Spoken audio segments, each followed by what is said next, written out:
Hello everyone, and welcome back to another video. This is going to be the banner review of Megellda. This is the brand new Megellda.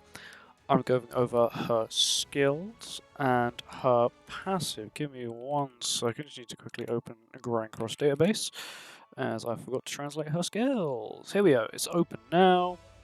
Now we can get to it. So this Megellda, let's look at the banner first like we normally do.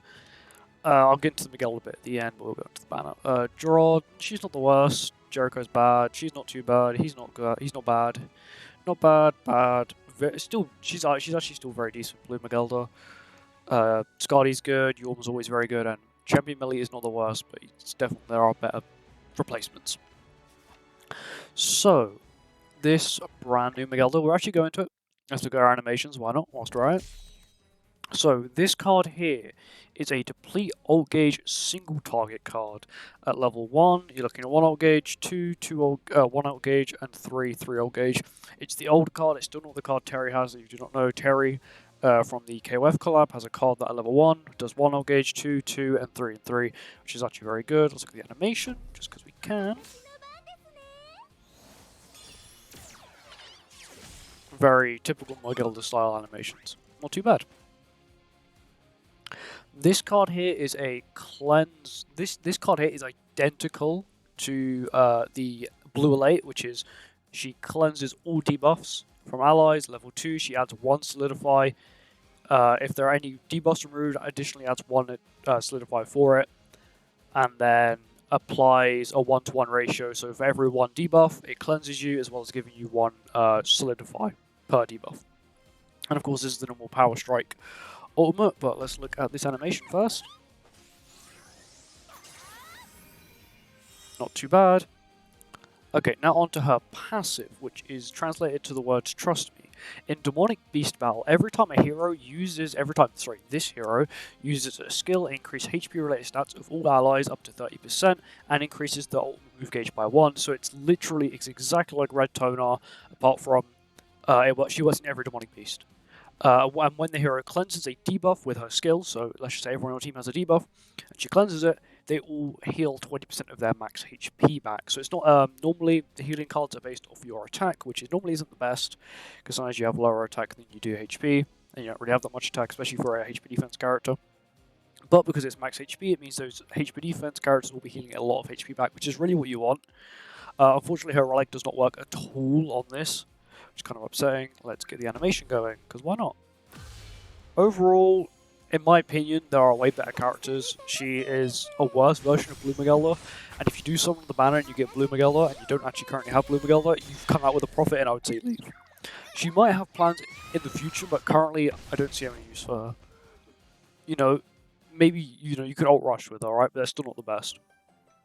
Oh, we're on dogs. I've seen people use her on dogs. She doesn't seem the worst on dogs, but of course you do have to bear in mind you are now losing an attack card, because now you've got a cleanse card. Even though dogs are very irritating and a cleanse card's always good, you have another deplete ult gauge card, which Tonar has, but because Tonar and Megellda stats are not very different, no, not much different, she still patiences at HP defense. Of course, most people are probably running her attack defense, and of course we always do a summon, and because it is a 242 diamond banner, and the first summon is 30 diamonds, second summon is 1 diamond, I will always be doing first and second summon, just in case you come out with another copy of Scardy, who's an actual very good character that dupes for. She's actually a very decent character. Of course, other people may want to go for Yorm. Yorm is on the banner. I would say just go 2 summons in. If the banner had Freya and so it had both the brother and the sister, I would say go for the 5th summon, which is a guaranteed SSR. Doesn't tell you which SSR it is, but it's guaranteed SSR. Gorgias, Taizu. And the SSR is not this one. Next one. This is old Blue Megellda. This is actually better. If you do pull this old Blue Megellda, you're making a profit, because she is much better than the red one. The red one is very limited. What I mean by that, I mean the relic doesn't work, means you'd have to make a whole new relic for her. I think if they were going to make her, what they should have done is made her a whole new name to Megellda, meaning that they could then give her a different relic, and then she would actually be useful, and then I would actually see her a viable option for future that you should summon on. Unfortunately, with, you know, a collab maybe being soon, not this week, but maybe, I don't know, a few weeks. Oh, it could be the week after next. You know, it could be very soon-ish. And with, of course, JP anniversary coming soon, you know, it's quite a good time to skip, just to save. I know this year we've not had the best banners, you know. Best banners we've actually had this year are Purgatory Melee, Freya, and Mael, which I recently made a video on, talking about those are the three really good characters that people should have summoned on. Not summoning on like the new Ludo. You could have summoned on the new Ludo, but in my opinion, he needs more. And the fact that he's going on to the SSR, he'll eventually be on the SSR tickets. There's no point. He'll also be back in so many banners, like what happened to Blue Zeldris. He ends up on so many banners now. I've got him like 4, 6 because how many times I pulled him. I didn't summon on his banner. They'll probably end up bringing him back decently soon. Probably in a festival, or if they make another goddess banner or another goddess character. Am I actually going to get to the SSR? Because is this thing like right at the end? I didn't actually look. It must be right at the end. Okay, I wasn't actually paying attention. Here we go.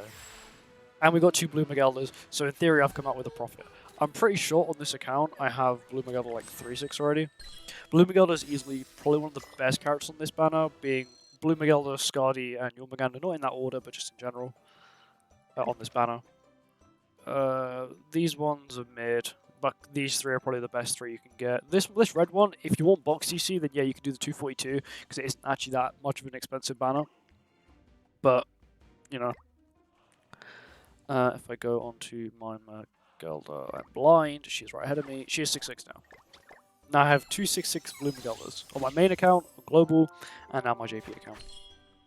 Of course, you have to also bear in mind that the new Demonic Beast, which is the Nidhogg, has a lot of defense-related stats, meaning Power Strike at 1-6 will not do much at all in comparison to Power Strike 6-6, which is probably what some people have there. The blue Megelldas and the red Megelldas they're going to have to constantly get dupes for. And I believe this red Megellda will be back a lot, mainly because of Red Tonar. If you were to do like the things, these are 242, 242, they're going to probably bring her back quite a bit.